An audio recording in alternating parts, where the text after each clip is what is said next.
He says, thoughts on executive order from Trump today. So that was actually yesterday. Excuse me.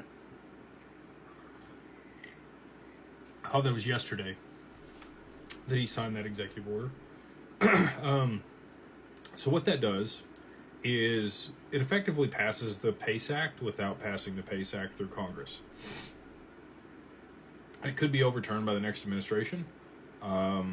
But it allows fintechs and other neobanks to be able to get a FedMaster account and facilitate payments on those same rails, the ACH and wire rails here domestically in the U.S. That's a big deal.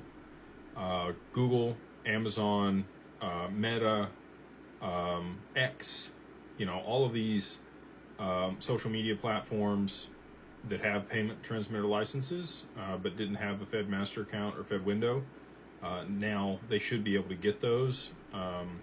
We have seen, a few of those issued. Ripple has applied for theirs. They're a bank, and they have their charter at this point. So I don't know why they've kind of been delayed on that.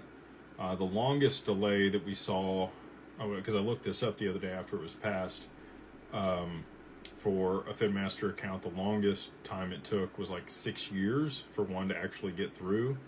The least amount of time that I was able to find was somewhere around 3 months, but that was for a bank. It was not for, somebody that was in crypto. So I believe Ripple applied for their master account last November. That was 7 months ago. So we're in the range at this point where they should be receiving that in the not too distant future. I wouldn't expect that it would take a full year for them to be granted that FedMaster account. But with them, Trump passing this executive order, it also brings in a bunch of other competition for payments across the board when it comes to these fintechs and other social media platforms to be able to get access to a Fed window and facilitate payments. So I think it's a good thing. I think it brings competition to the market. I think that there's going to be more people willing to pay you returns on your deposits, and the banks will be forced to do the same in order to be able to compete, which is great for the consumer.